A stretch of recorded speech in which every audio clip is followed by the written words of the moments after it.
सुनोगे सारा का सारा समय आपका भजन में जोड़ दिया जाएगा। बाबा जी ने ये तो कहा ही, हमारे गुरु महाराज ने एक और बात बताई। कहा बच्चा, आप प्रतिदिन सुबह जब आप चारपाई से उठते हो तो दिन भर में भाई अपने गुरु भाइयों से जरूर एक बार मिल ले, उनके पास कुछ समय जरूर दे दे, और बहनें अपनी बहनों से जरूर थोड़ी देर के लिए मिल ले। जब गुरु बहन से मिलती है, गुरु भाई से मिलता है, तो किसकी याद आएगी? अपने गुरु की याद आएगी। और जितना समय अपने गुरु की याद में, अपने गुरु की वचनबारी में आप लगाओगे, उतना सारा समय तुम्हारा भजन में जोड़ लेंगे। ये बात गुरु महाराज ने कहा। प्रेमियों, इससे सरल तरीका और क्या होना चाहिए? स्वामी महाराज ने ये तरीका निकाला इसलिए था, पहले के कोई महात्मा ये नहीं कहे थे कि हम तुम्हारा समय सेवा में सत्संग सुना करके जितना समय लगाते हो या तन से जो भी सेवा करते हो, वो सारा समय तुम्हारा भजन में जोड़ देंगे। किसी ने पहले नहीं कहा। अनामी महाप्रभु कुलमालिक बाबा जय गुरुदेव जी महाराज, हमारे स्वामी जी महाराज ने कहा, बच्चा इतना मलिन युग है, काली केवल मल मूल मलिना, पाप पयो निधि जन मन मीना। कालयुग केवल, काली केवल मल मूल यानी मैल की जड़ है। मूल माने होती है जड़ का। एक कलयुग जो है इस समय का, ये केवल मैल की जड़ है। अब आप समझ लीजिए, जब मैल की जड़ है तो कैसे हमारा मन साथ देगा और कैसे भजन बनेगा? कल केवल मलमूल मलिना, पाप पयो निधि जन मन मीना। पाप पयोनित, पयोनित मतलब होता है यानी समुद्र, पाप रूपी समुद्र, पयोनित जन्मन मीना। जैसे अथाह भरा हुआ समुद्र है और उस समुद्र में मछली तैरती है, जहां थाह नहीं मिलती, ऐसे ही इस संसार रूपी पाप रूपी समुद्र में हमारा आपका ये मन तैर रहा है। कलयुग रूपी समुद्र है, इस समुद्र में हमारा आपका मन जब तक तैरता रहेगा, अरे प्रेमियों, जब थाह नहीं मिलेगी तो कैसे हम आप भवसागर से पार जाएंगे? बाबा जी ने कहा, इसीलिए इसको सरल कर दिया। इसीलिए सरल किया, कहा बच्चा हम जानते ये मन इतना मैला है और जब तक ये मन साथ नहीं देगा तब तक तुम भजन कर नहीं पाओ, क्योंकि मन जीवात्मा का साथी। प्रेमी स्वामी महाराज ने इसीलिए कहा था, बच्चा गांधी महात्मा धोखा खा गए लेकिन मैं धोखा खाने वाला नहीं। इसलिए गुरु महाराज ने कहा हम धोखा खाने वाले नहीं हैं, यानी जिसका हाथ हमने पकड़ा है उसको जब तक निर्धाम न पहुंचा दूं छोड़ूंगा नहीं। जब तक निर्धाम न पहुंचा दूं, भले ही एक जन्म में वो काम अपना न कर पावे। भाई, इसे आदेश का पालन आप नहीं करोगे तो आप अपने लिए देरी कर रहे हो। जितना ही जल्दी आप आदेश का पालन कर लोगे उतना ही जल्दी आपका काम हो जाएगा, उतना ही जल्दी होगा। लेकिन स्वामी महाराज ने कहा था, बच्चा हम छोड़ूंगा किसी को नहीं। महात्मा जिसका हाथ पकड़ लेते हैं कभी नहीं छोड़ते, कभी नहीं, जब तक निर्धाम न पहुंचा दे। चाहे आपकी बात जैसे मान लिया, आज हमारे स्वामी जी महाराज के शरीर छूटने के बाद यानी निर्धाम जाने के बाद संगत में विघटन हुआ। अब आज हमारे बहुत से भाई और बहनें मथुरा दरबार नहीं जा रहे, अरे वो भी जाएंगे, मथुरा भी जाएंगे और उनको अपने घर भी जाना। थोड़ा देर ही उन्होंने अपने लिए कर लिया, बस इतनी बात है, यानी देर हो गई। स्वामी महाराज ने कहा था, एक बात आपको याद दिलाते, यही स्वामी जी महाराज ने कहा था, बच्चा मेरे बचनों को याद करते और कराते रहना। हम लोगों के अंदर ताकत नहीं जो गुरु महाराज के सत्संग को सुनावे। वचनबारी गुरु महाराज की जो याद आती है, कभी हमने आपको सुना दिया, कभी आपने हमको सुना दिया। स्वामी जी महाराज ने कहा था, बच्चा आगे वाले पीछे और पीछे वाले आगे हो जाएंगे। ये बात गुरु महाराज ने कहा था। आगे वाले पीछे, पीछे वाले आगे हो जाएंगे। आज क्या हो गया? यही तो है। आज हम लोग हाथ जोड़ते रहे उस समय पर जब स्वामी जी महाराज का शरीर छूटा था, सब लोग जा जा करके हाथ जोड़ते थे, हाथ, अरे भैया चलो मथुरा। यानी अब मथुरा इनके बगैर गुजर। जब हाथ जोड़ते थे तो कहते थे मैं नहीं जाऊंगा, हम नहीं जाएंगे। यानी अगर हम नहीं जाएंगे तो मथुरा उजड़ जाएगी। अब यही दिमाग में था। आए प्रेमियों, ये संशय है, संशय, ये संसार है। जब संशय गरुड़ जी के हो गया, संशय ना जाने किसके किसके हो गया। आए प्रेमियों, संशय हमारा आपका दूर सत्संग से होगा। संशय उनके अंदर न बना होता, अगर हमारे गुरु महाराज की वचन वाणी को सुने हुए होते, आज तो जरूर पहले रहे। आए प्रेमियों, गुरु महाराज की संगत की सेवा तो जरूर करते थे, लेकिन गुरु की वचन वाणी को नहीं सुनते थे। बस इतना अंतर था। आगे आगे दौड़ते थे, खूब सेवा करते थे, लेकिन वचन वाणी जब याद नहीं रहेगी तो फायदा क्या मिलेगा। कौन सा समय आ जाए उस समय पर आपको मोड़ना पड़े। अगर गुरु के वचन याद हुए होते तो उस समय पर ये ना होता। अरे प्रेमियों, कैसे आप भटक के जाते। जब स्वामी महाराज ने कहा था बच्चा, आगे वाले पीछे और पीछे वाले आगे होंगे, इसका मतलब है क्या? मतलब है थोड़ा जान लीजिए। बहुत से नए प्रेमी आए होंगे। प्रेमियों, जो भी हमारे भाई गुरु भाई आज मथुरा नहीं जा रहे हैं, कुछ समय बीतेगा, आप अभी दौड़ बाहर की लगा रहे हो, लगाते रहो, लेकिन धीरे धीरे करके किसी को कुछ पता नहीं कि शरीर कब छूट जाए।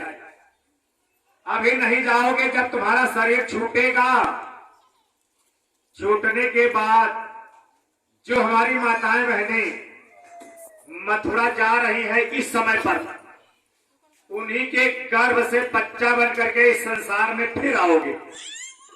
जैसे ही बच्चा बन करके संसार में आओगे, जब वो माताएं बहनें मथुरा जा रही हैं तो आप कहां जाओगे? आप कहां जाओगे? अरे भाई, आप भी तो उनकी गोद में बैठ करके आपको जाना पड़ेगा मथुरा। इसीलिए स्वामी महाराज ने कहा था बच्चा आगे वाले पीछे और पीछे वाले आगे हो जाएगा। जब आप छोटा बच्चा बन करके वहां जाओगे तो आप किस लाइन में लगोगे? सबसे आगे वाली लाइन में रहोगे कि सबसे पीछे वाली लाइन में लगोगे? बस यही आप जान लीजिए, सबसे पीछे की लाइन में लगोगे। क्योंकि पहले तो आप वरिष्ठ अपने को लगाते थे, बाबा जी के साथ हम रहते हैं, हम सबसे वरिष्ठ हैं। प्रेमियों, बाद में पीछे लगोगे, उसके बाद में फिर नाम की दौलत मिलेगी, ना जाने कितने दिन लग जाए।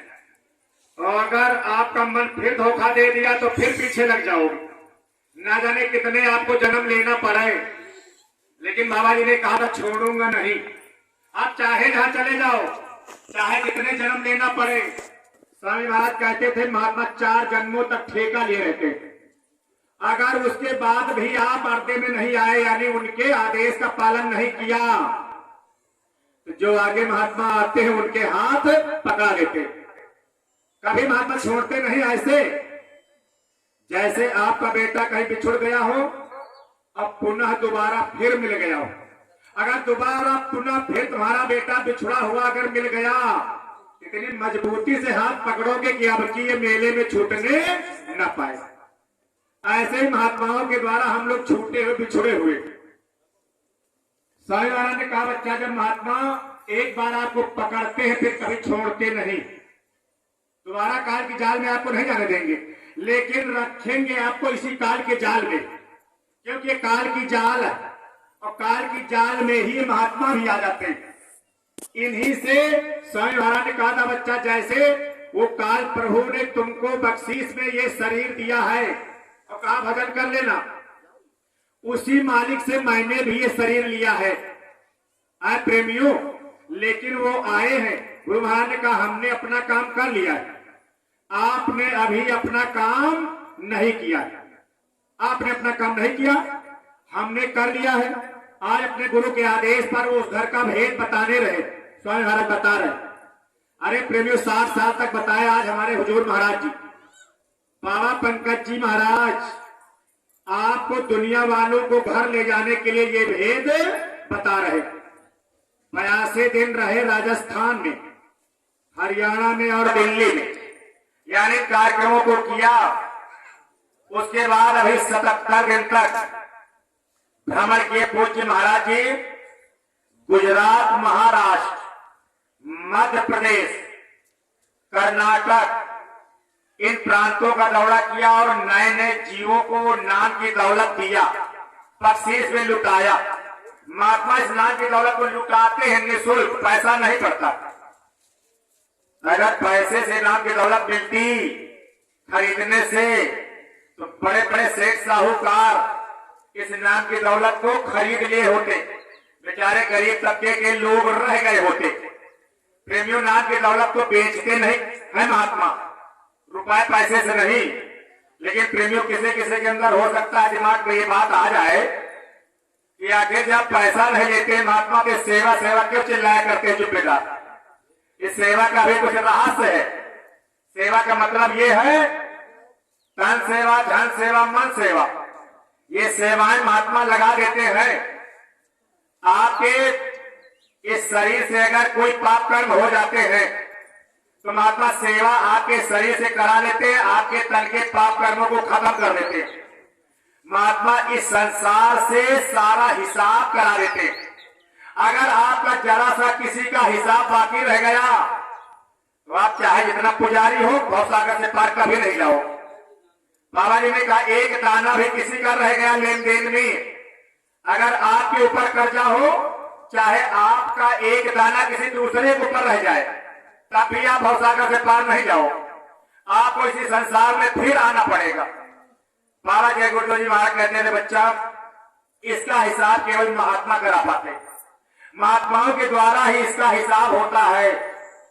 प्रेमियों, एक एक जीव को पकड़ने के लिए ना जाने महात्मा लाखों रुपए खर्च करते हैं। कानपुर में एक बार ऐसे ही स्वामी जी महाराज ने आदेश जारी कर दिया, कहा जाओ और बड़ा भव्य पंडाल बनाओ। भी हमारे हुजूर महाराज जी जीवों को पकड़ने के लिए 3-4 साल हो गए। मध्य प्रदेश का दौरा किया था पहले और इंदौर के लिए सबको बुलाया था। हमारे हुजूर महाराज जी ने ऐसी व्यवस्था वहां कराई थी, जो लोग गए होंगे देखा होगा। इतना बढ़िया भव्य पंडाल महाराज जी ने बनवाया था। जब हम लोग देखे तो सोचने लगे कि वास्तव में कोई जरूरी बात है। तब महाराज जी इतना पैसा खर्च किया और वहां की संगत ने नहीं, खुद अपनी व्यवस्था कराए थे। 50 लाख रुपए के पंडाल में लगे हुए। अरे प्रेमी भाई बहनों, महात्माओं का एक जीव पकड़ने के लिए न जाने करोड़ों रुपए खर्च करना पड़े तब भी कोई दिक्कत नहीं। आज महाराज जी काफिला लेकर के चल रहे, सोनभद्र में है, 33 दिवसीय काफिला निकला हुआ। जीवों को पकड़ने के लिए लाखों रुपए एक दिन में केवल डीजल में खर्च हो रहा, लाखों रुपए। अब आप सोच लो, लाखों रुपए एक डीजल में क्यों खर्च हो रहा। अरे 100-150 गाड़ी चल रही है, अगर एक दिन में 1000 रुपए खर्च हुआ तो आप जोड़ लीजिए कितना खर्च होगा। हमने तो कम बताया, लाखों रुपए, और 150-200 गाड़ी चल रही है लगभग प्रचार प्रसार में महाराज के साथ में। क्यों खर्च कर रहे हैं? जीवों को पकड़ने के लिए। ऐसे ही स्वामी जी महाराज जब वहां पर कहा प्रेमियों से कि भव्य पंडाल बनाना, बनवाने लगे। कस के प्रचार करो, जम के प्रचार करो। करते रहे प्रेमी प्रचार, लेकिन भीड़ नहीं आई। और यही तरीका हुआ था इंदौर में भी, यही तरीका हुआ था। जो स्वामी जी महाराज ने कहा, लोगों ने हिम्मत तो बहुत जुटाई, बड़ी मेहनत किया, लेकिन कानपुर में भीड़ मन मुताबिक नहीं आई तो सब डरने लगे। जितने जिम्मेदार लोग थे वो डरने लगे। आप डरते डरते हुजूर के पास गए, स्वामी महाराज के पास, कहा सरकार भीड़ नहीं आई, आपने कहा था भीड़ कस के जुटाना। तो कहा फिर बच्चा क्या दिक्कत? अब कहां पर रहे थे? थर यानी डर रहे थे। कहा क्यों डरते हो? कहा सरकार भीड़ नहीं आई। अरे कहा जिसके लिए बनाया गया है वो तो आ गया। एक जीव को पकड़ने के लिए ना जाने महात्मा क्या से क्या कर दें। आपका ये बाईपास का आश्रम का निर्माण कार्य चल रहा था। स्वामी जी महाराज बैठे थे, ऐसे बातचीत प्रेमियों से कर रहे थे कि लकड़ी कहाँ मिलेगी अच्छी, क्योंकि मंदिर में भी लकड़ी लगनी है, अन्य जगहों में भी लकड़ी लगनी है। कहा लकड़ी कहाँ लगे अच्छी मिलेगी? तो कोई कह रहा झांसी में, कोई कह रहा दिल्ली में, कोई कह रहा पन्ना में। आज भी महाराज ये सब लोगों को बैठाते जितने जिम्मेदार हैं, और सुबह शाम दोनों समय मीटिंग करते पास में बैठा करके, और सबसे पूछते हैं, सलाह लेते हैं। अब देखिए वो सबके मालिक। अब आज हम जैसे तुमसे जो भी जिम्मेदार प्रेमी है उनको अपने पास बैठाते हैं और उन्हीं से पूछते। देखिए जिसको जो सबका मालिक है वो अंतर्यामी है, सबको जानता है प्रेमी भाई बहनों, लेकिन वो खुद पूछ रहे हैं सबसे। लेकिन हमारे अंदर इतना बड़ा अहंकार आ जाता है, मैं किसी से नहीं पूछूंगा, हम जो कहेंगे वही होगा संगत में। आए प्रेमी भाई बहनों, इसलिए हाथ जोड़ करके प्रार्थना है, सलाह लेने में क्या दिक्कत। आज वही महाराज जी जब सलाह लेते हैं, ऐसे ही स्वामी जी महाराज सबसे सलाह ले रहे थे। सब लोग अपनी अपनी बात बता रहे थे। भाई वो जगह लकड़ी जिसको जितना जानकारी, सब लोग अपनी अपनी बात बताते रहे। स्वामी जी महाराज चुप मौन बैठे रहे। बात चल गई, 2 एक दिन बीत गया। स्वामी महाराज ने कहा चलो चल करके घुमा लाते। बैठे सब लोग गाड़ी में। स्वामी महाराज के गुरु भाई भी थे, एक भगवती प्रसाद तिवारी थे, वो भी बैठ गए, साथ में चल दिए। किधर चले? पन्ना की तरफ, एमपी में पड़ता जहां हीरे की खान। मध्य प्रदेश में एक हीरे की खान और पता लगी, लेकिन अभी खुदाई नहीं शुरू हुई। छतरपुर में है, बहुत बड़ी एरिया हीरे की मिली, रिसर्च हुआ है वहां पर। लेकिन एमपी में हीरे की खान है पन्ना में। कहा पन्ना में लकड़ी अच्छी मिलेगी। लेकर के गए स्वामी जी महाराज। अब किसी को नहीं मालूम, सब लोग जान रहे हैं कि स्वामी जी महाराज लकड़ी खरीदने जा रहे हैं, और सबसे यही बात कहा चलो चल करके लकड़ी खरीद लिया जाए। बैठ गए गाड़ी में और चल दिए।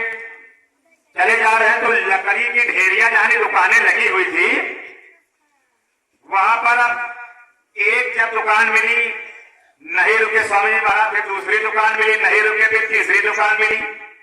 तो जो प्रेमी बैठे हुए थे उन्होंने टोक दिया, कहा सरकार अरे लकड़ी की देखो दुकानें हैं। तो स्वामी महाराज नहीं बोले। फिर आगे और बढ़ते चले गए।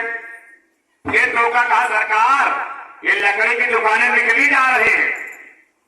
फिर स्वामी जी महाराज नहीं बोले। लकड़ी की दुकानों के क्रॉस कर गए। जब लकड़ी की दुकानें खत्म हो गई, आगे जब बढ़े तो गाड़ी खड़ी कर दिया। खड़ी करने के बाद उतर पड़े। तो सब लोग सोच रहे थे कि शायद अब लौट करके जाए, और आगे आगे चल दिए। और जब आगे स्वामी जी महाराज चल रहे हैं तो पीछे सब लोग चल दिए। अब कहां जाएंगे? भाई स्वामी महाराज जिधर जाएंगे उधर ही जा रहे हैं। सब लोग चले जा रहे हैं, और सब लोग सोच रहे हैं अपने मन में, स्वामी जी महाराज को क्या हो गया, आए लकड़ी खरीदने और पूरी लकड़ी मंडी क्रॉस कर गई। आखिर जा कहां रहे, कहां जा रहे? चले जा रहे, साथ में पूरी बस्ती क्रॉस कर गए। कितना कस्बा था वो क्रॉस कर गए। लास्ट में एक बहन जी ने आवाज लगाई, आए बाबा जी रुक जाओ, इधर आ जाओ। जैसे आवाज लगाई तो स्वामी महाराज मुड़ करके देखा, कहा क्या है बच्ची? कहा अरे आ जाओ, हमारी मालकिन आपको याद कर रहे हैं। जैसे कहा हमारी मालकिन याद कर रहे, स्वामी महाराज ने कहा क्या बात है? देखो कैसे छिपे रुस्तम होते, महात्मा कितना छुपे होते हैं। कहा हमारी मालकिन जब याद करेगा, क्या बात है, बात बताइए। कहा आ तो जाइए। लौट करके बाबा जी चले गए अपने गुरु महाराज। गया और ड्राइंग रूम में बैठाया। वो जिसने बुलाया था वो उस घर की नौकरानी साबित हो रही। तो जैसे ही बुलाया और ड्राइंग में बैठाया, कुछ देर बाद उनकी मालकिन घर के अंदर से निकली, और जैसे ही गुरु महाराज को देखा और चरणों में गिर गई, रोने लगी, यानी आंखों से आंसू की धार बहने निकली। स्वामी महाराज ने सर को ठोका और कहा बच्ची परेशान मत हो, तेरे दुख दूर हो जाएगा, चिंता मत कर। लेकिन आंसुओं की धार जब जिसको वो चीज मिल जाती है दौलत। अरे प्रेमियों, संत मिलन सम सुख जग नहीं। अगर संत मिल जाए, इससे बड़ा कोई सुख इस संसार में है ही नहीं। जैसे मिले स्वामी महाराज और रोने लगी, सांत्वना दिया, कहा बच्ची तुम्हारे दुख दूर हो जाएंगे।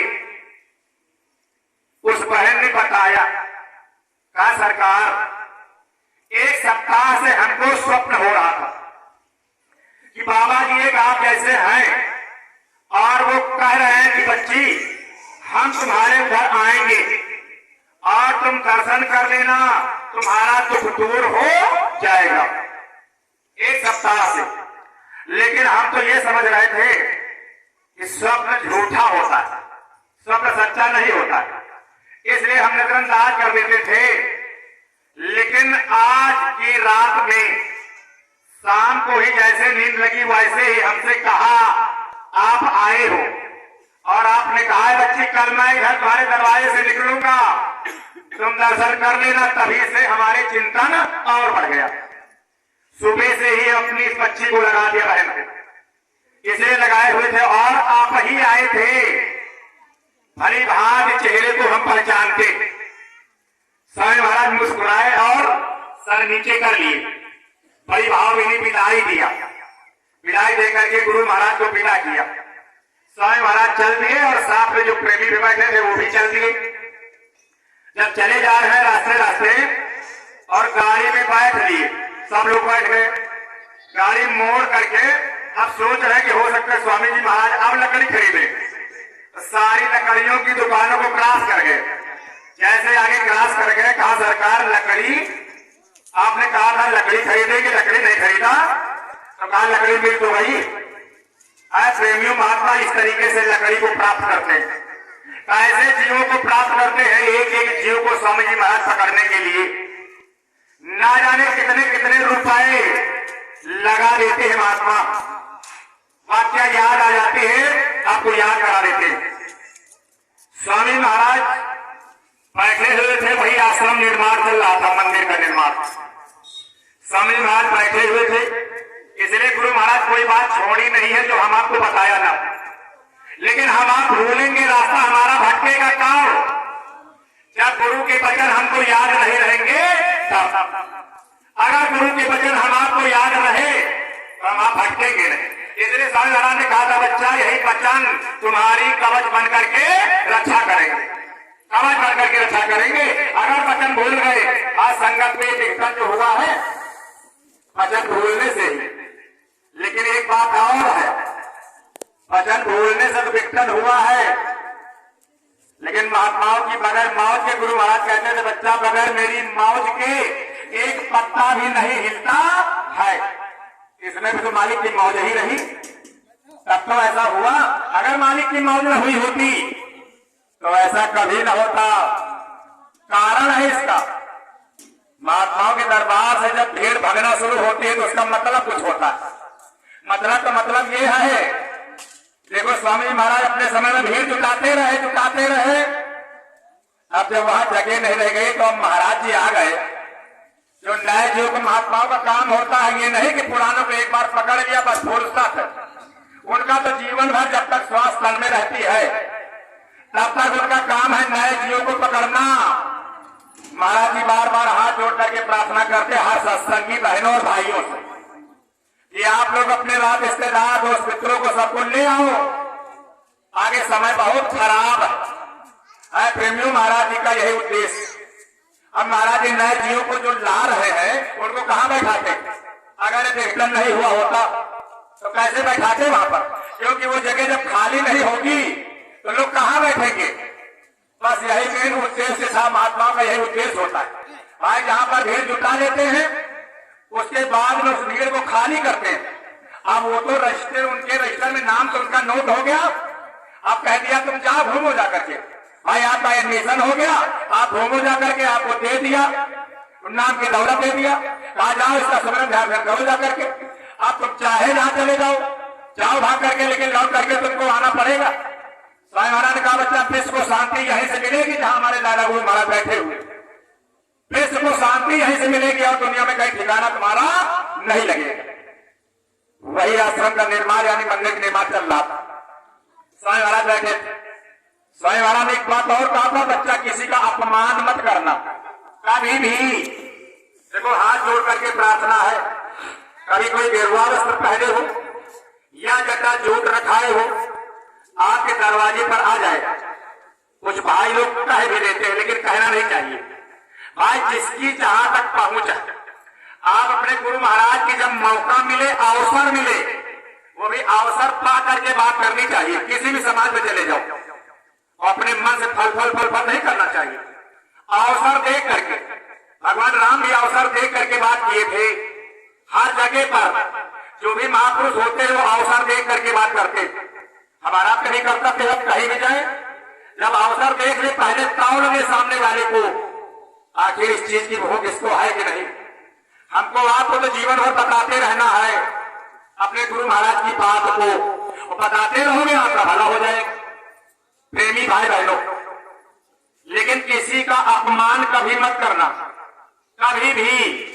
चाहे कोई चोर ही हो, अगर आपके दरवाजे पर आ जाए, स्वामी महाराज ने कहा, भले ही वो चोर हो, गेरुआ वस्त्र महात्माओं की कफनी, अरे प्रेमी भेष है, बैरागी भेष, प्रभु को पाने का भेष है। ना जाने किस भेष में मिल जाए नारायण, किसी को कुछ पता नहीं।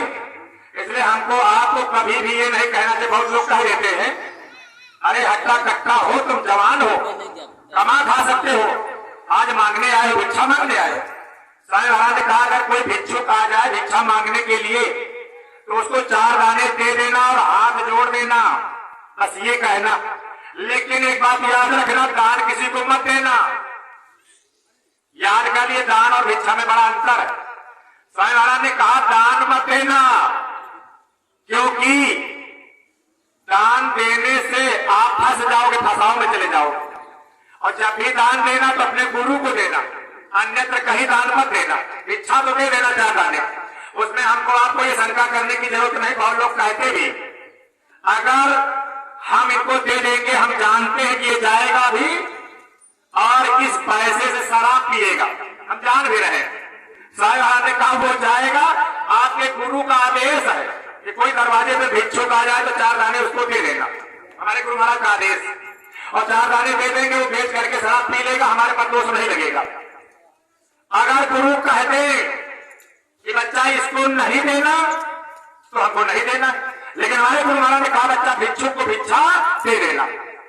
गुरु के आदेश पर चलने पर पाप कर्म नहीं लगते, अगर आदेश के विपरीत चलेंगे तो पाप कर्म लग जाएंगे। इसलिए प्रेमियों, कभी भी किसी को अपमान मत करना। स्वामी महाराज बैठे थे, स्वामी महाराज के यहाँ एक कुत्ता था आश्रम में, उसका नाम था मोती। स्वामी महाराज कुर्सी पर ऐसे बैठे हुए और पैर को रखे हुए वो कुत्ता आया और स्वामी जी महाराज के चरणों को, यानी नीचे की धूल को, यानी अंगूठे को चाटने लगा। जब वो अंगूठे को चाटने लगा तो स्वामी जी महाराज धीरे धीरे करके ऐसे पैर को उठाते जा रहे, यानी अंगूठे से लगाया अपनी जबान को कुत्ते ने। स्वामी महाराज धीरे धीरे करके अपने पैर को ऐसे उठाते जा रहे और वो कुत्ता नीचे की तरफ बढ़ता जा रहा है, तलवे की तरफ अपनी जबान को बढ़ाता हुआ, चाटता हुआ चला जा रहा। कुछ लोग उस जगह खड़े हुए थे, कहने लगे, सरकार, अरे कैसी मौज है आपकी, इन चरणों की धूल को हम लोग तरसते हैं, उन सदगुरु अनामी महाप्रभु के चरणों की धूल को आज ये कुत्ता चाट रहा है। स्वामी महाराज प्रसन्न मुद्रा में बैठे थे जब कुत्ता उस धूल को चाट रहा था, तलवे को चाट रहा था, बिल्कुल आनंदित मुद्रा में बैठे हुए। ऐ प्रेमियों, स्वामी महाराज मुस्कुराए और कहा, अरे बच्चा, इस कुत्ते को जानते हो, ये कौन है? जानते हो? अब कोई क्या जाने भाई, हम लोगों की आंख खोली हो तो जाने, जब आंख खोली नहीं तो हम लोग क्या जाने ये कहां से कहां कुत्ता कहां का है। स्वामी महाराज ने कहा, पाटलिपुत्र का नाम सुना? तो सब लोगों ने कहा, हाँ। किसी ने नहीं सुना तो कहा, नहीं, ये पाटलिपुत्र पटना के पास में है, बिहार में। कहा, पाटलिपुत्र में एक ब्राह्मण सम्राट था, ब्राह्मण सम्राट। उसने एक बार एक देशधारी महात्मा का अपमान कर दिया था। कैसा अपमान? इसी तरीके से कि आया भिक्षा लेने के लिए, कहा हट्टा कट्टा हो, न जाने अभी तभी कितनी बातें कह दिया। वो चला गया, इसलिए स्वामी महाराज कहते थे न जाने किस भेष में दरवाजे पर तुम्हारे आ जाए। वही आज ब्राह्मण सम्राट तभी से ये भोग योनियों में भोग रहा है। आज एक कुत्ता बना हुआ, सब लोग जाते उंगली दबाए, कहा अच्छा, कहा सरकार अब इसका क्या होगा, कहा अब ये सही जगह आ गया, अब इसको मनुष्य शरीर मिल जाएगा। अब ये बताइए जो आश्रम में चला गया उसकी सारी आगे की योन खत्म हो गई, सारी आगे की योन खत्म। महात्माओं के पास एक खासियत होती, इनके शरीर से अगर एक मच्छर टकरा जाए तो आगे मच्छर के जो आगे योनियां है, कीड़े मकोड़े में जाना है, वो सारी योनियां खत्म, सीधा मनुष्य शरीर में आ जाता है। प्रेमी एक खासियत और है, अगर हम आप कोई नए प्रेमी को जब ले जाते हैं महाराज इसे नाम की दौलत मिला देते, उसके दूसरे ही दिन आपका भजन न बने, नाम की दौलत आपने प्राप्त कर लिया। दूसरे ही दिन अगर हमारा अपना किसी का शरीर छूट जाता है उस प्रेमी का जो कल ही नामदान लिया, अगर उसका शरीर छूट जाए, भजन अभी नहीं बना, फिर भी वो मनुष्य शरीर का अधिकारी हो जाएगा, भले ही जीवन भर मांस खाता रहे, शराब पीता रहे। आए प्रेमियों क्यों? वो दरबार में जाकर के माफी मांग लिया है। आए प्रेमियों माफी का दरबार है मथुरा, शरण में सदगुरु किया गया, संत सदगुरु माफी कर देते। महात्मा क्या करते हैं, जब माफ कर देते हैं दोबारा मनुष्य शरीर फिर दिला देते। ऐसे ही अगर मच्छर टकरा जाए या कुछ भी हो तो वो दोबारा मनुष्य शरीर का अधिकारी हो जाता है। प्रेमियों आज जो ये मुक्ति दिवस का पखवाड़ा हम लोग मना रहे हैं, ऐसे ही हमारे दादा गुरुजी महाराज जब स्वामी जी महाराज को और अपने सभी प्रेमियों को ले जा रहे थे घुमाने और भ्रमण कराने, हमारे स्वामी जी महाराज ये अपने प्रेमियों को भ्रमण कराने ले जाते हैं। आज हमारे महाराज यही भ्रमण करा रहे हैं इस समय पर, कहा सोनभद्र में प्रेमियों को। ऐसे ही महात्मा अपने अपने समय में अपने प्रेमियों को भ्रमण कराते रहते। दादा गुरु महाराज एक बार भ्रमण करा रहे थे और स्वामी जी महाराज से कहा जाओ इस कुएं से पानी भर के ले आओ। स्वामी महाराज गए और पानी भर करके ले आए, लेकिन उस कुएं में कभी पानी, इतना पुराना कुआं था, नाम मात्र का पानी था, उससे दुगुना चौगुना तो केवल कीड़े थे उसमें, सारे कीड़े ही कीड़े भरे हुए। और उन्हीं कीड़ों को भाई आदेश का पालन गुरु महाराज ने किया। उस जगह ये दिमाग नहीं लगाया कि गुरु महाराज देखो जो मन के मोटे प्रेमी होते हैं वो यही दिमाग लगाते हैं। जैसे उन्होंने देखा अब कीड़े भरे हुए हैं, लेकिन गुरु महाराज ने कहा था जाओ बच्चा उस कुएं से पानी भर लाओ। अब पानी अलग से कहा निकले, जैसा मिला वैसा भर करके लेकर चले आए। ये बात उन्होंने नहीं कहा कि गुरु महाराज इस कुएं के पानी में कीड़े हैं, ये भी नहीं कहा, कुछ नहीं बताया, ऐसे भर लिया। इसी को कहते हैं आदेश का पालन।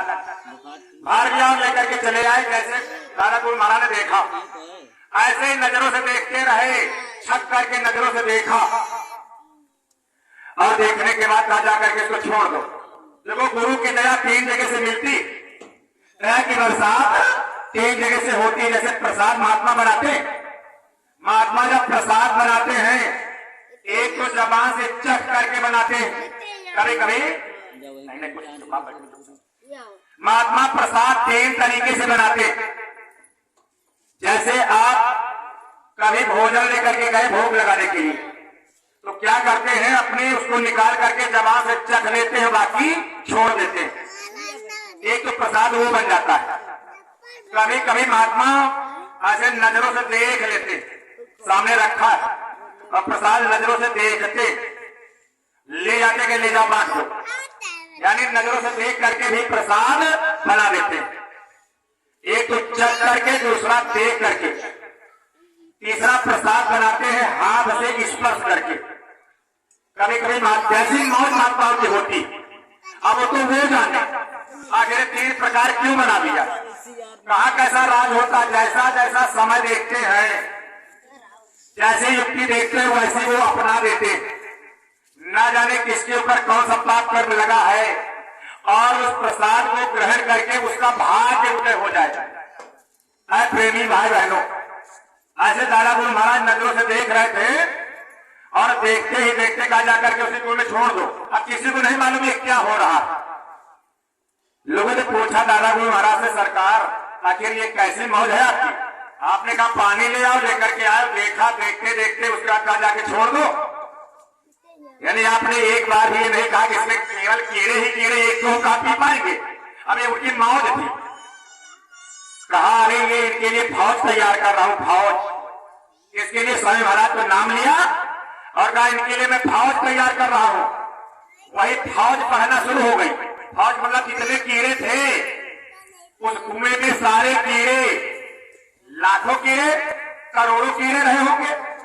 वही सब कीड़ों का शरीर जब छूटा और वो जा करके कहा पैदा हुए, पूर्वांचल की तरफ माताओं के गर्भ में बच्चा बन करके पलने लगे। धीरे धीरे जब बच्चे बाहर आने लगे, जन्म लेने लगे, भेड़ बढ़ना शुरू हो गई। अरे प्रेमियों, भेड़ बढ़ती गई। शासन उस समय था और उस शासन को डर हुआ कि आखिर भेड़ बढ़ रही है, हम इनको कैसे रोटी देंगे, की व्यवस्था कैसे करेंगे। इतना डर पैदा हो गया, नसबंदी लागू कर दिया। क्या वो नसबंदी लागू कर दिया? ऐ प्रेमी भाई बहनों, नसबंदी जबरदस्ती पकड़ पकड़ के करने लगे। उस समय पर कोई बोलने वाला नहीं मिला, लेकिन अब किसी को मालूम हो तो बोले। शासन के आगे कौन बोले? बाबा जय गुरुदेव जी महाराज के बात मालूम थे कि ये बच्चे कहां से आ रहे हैं और ये कौन है। हमारे गुरु महाराज ने कहा था बच्चा इनके लिए मैं फौज तैयार कर रहा हूं, तो उनका पालन पोषण तो स्वामी जी महाराज को करना ही पड़ेगा। अब स्वामी जी महाराज ने आवाज उठा दी, जब आप इनको भोजन देने के लिए राजी नहीं हो तो आप इनको रोकने वाले कौन होते हो? जो आ रहा है उसको आने दो। वो मालिक जिसने भेजा है वो उसके भोजन की व्यवस्था करता है, वही मालिक भोजन की व्यवस्था कर देता है। ऐसे प्रेमियों उसको बहुत, यानी जो शासन में बैठा हो, आज भी कोई गद्दी मिल जाती तो गद्दी का अहंकार हो जाता है। अरे प्रेमी भाई बहनों, क्योंकि वो गद्दी ऐसे भी शुभ नहीं है। जो भी गद्दी पर बैठेगा, अरे छोटी छोटी पदवी जब मिल जाती है तो कितना बड़ा अहंकार हो जाता है। छोटी छोटी पदवी मिल जाती है, और जो देश का मालिक बन जाए उनके दिमाग में बात होने के 2 टके का पापा ये नहीं जानते थे कि आखिर इनके अंदर पावर क्या है। प्रेमियों, जैसे स्वामी महाराज ने आवाज लगाई तो गाय को उठा करके जेल में बंद करो, रणनीति बना दिया और जेल में स्वामी महाराज को अंदर कर दिया। आगरा की जेल से बरेली जेल में, बरेली से बंगलौर, बंगलौर से बिहार जेल, इन 4 जेलों की यात्रा स्वामी जी महाराज को करवाई। प्रेमियों, बिहार जेल में लास्ट में स्वामी जी महाराज ने अंदर से ही कुछ बात बता दिया। स्वामी महाराज को जेल में बंद किया था, पहले इमरजेंसी यानी आपातकाल लागू किया 25 जून सन 1975 को। स्वामी जी महाराज को आपातकाल लगने के 2 ही 3 दिन बाद यानी 29 जून को 1975 को स्वामी महाराज को जेल के अंदर कर दिया। प्रेमियों, लगभग 21 महीने 4 जेलों की यात्रा सही स्वामी जी महाराज। आज जो आपके सामने तस्वीर है, लास्ट में जब तिहाड़ जेल में आए, वही अंदर से ही आवाज लगा दिया, कहा है प्रेमियों सब लोग भजन ग्रह बना लो, जेल को प्रेमी जेल जाने लगे। एक आवाज और लगा दिया, कहा सन 76 के अंत तक मुझे रेल से बाहर न किया गया तो अंदर वाले बाहर, बाहर वाले अंदर होंगे। जब ये आवाज स्वामी महाराज ऐलान कर दिया तो जितने अधिकारी कर्मचारी थे और जो शासन प्रशासन के लोग थे उनके पैर हिलने लगे। आखिर बाबा ने ये कैसे आदेश जारी कर दिया? आज प्रेमियों, समय लगभग पूरा हो गया, लगभग समय जेल का स्वामी महाराज का पूरा हो गया। काल कोठरी में तन्हाई दी गई, स्वामी जी महाराज को डंडा बेड़ी लगाई गई, 4-4 किलो की हथकड़ी बेड़ियां पहनाई गई स्वामी जी महाराज को। महात्मा इस संसार में आते हैं, इतनी तकलीफ क्यों झेली? कबीर साहब आए, नानक गरिया दादू मेरा रदास पैसे, जो भी प्रकट संत धरती पर आए सबको तकलीफ झेलनी पड़ी, सारा संसार में सत्पुरुष नर्तन धर के आए हैं, मगर संसार वाले क्या कभी पहचान पाए? नहीं पहचान पाए प्रेमियों। स्वामी जी महाराज जैसे आदेश जारी कर दिया, वैसे ही शासन के पैर हिलने लगे। आपातकाल खत्म कर दिया 21 जून 1977 को। 23 मार्च 1977 को स्वामी जी महाराज जेल से बाहर आ गए। उसी दिन से स्वामी जी महाराज ने आदेश जारी कर दिया, कहा 23 मार्च को मुक्ति दिवस मनाना। 23 मार्च को मुक्ति दिवस जो लोग मनाएंगे, कहा इस तिथि को जो ध्वज फहराए, यानी अपने अपने मकानों का जो झंडा लगाएगा फहराएगा, इस तिथि को जो ध्वज फहराए जन्म मरण चक्कर छूट जाए, यानी उसका जन्म मरण का चक्कर छूट जाएगा। ये बात बाबा जी से ही नहीं कहा, अपने प्रेमियों से ही नहीं कहा, बाबा जी ने सबसे कहा था, पूरे संसार के प्रेमियों से कहा था कि जो भी इस तिथि को अपने घर में ध्वज फहरा देगा उसका जन्म मरण का चक्कर छूट जाएगा। लेकिन ये बात मानेगा कौन? जो बाबा जी के अनुयायी होंगे वही तो मानेंगे। और बाबा जी की अगर बात को संसार का कोई प्रेमी मान जाएगा तो प्रेमियों नाम की दौलत भी प्राप्त कर लेगा। इसलिए प्रेमियों, तभी से हम लोग ये मुक्ति दिवस का सप्ताह मनाते रहते हैं 30 तारीख तक। प्रेमियों, 30 तारीख तक ये मुक्ति दिवस का सप्ताह मनाते रहना, कुछ ना कुछ प्रचार प्रसार करते रहना। देखो प्रेमियों, हमारा अपना कहीं कहीं मन धोखा देता है या विचार ही बन जाता है। भाई मन ही तो कहता है, तभी विचार बनता है। प्रेमियों, आदेश कर जो काम करेंगे उस पे भलाई रहती है। महात्माओं का आदेश गुरु का होता है तो उसमें दया मिलती है, दया। जैसे अगर आपके यहाँ कोई रोड बनती हो, रोड सड़क बनती हो, और वहां पर जा करके हम अपने मन से उस रोड में मिट्टी डालना शुरू कर दें अपने मन से, और मेट मुंशी किसी का आदेश न हो, बताइए क्या मजदूरी आपको मिलेगी? ये सड़क टूटी है और इस सड़क में अपने मन से इसको बनाना शुरू कर दे तो हमको मजदूरी कौन देगा?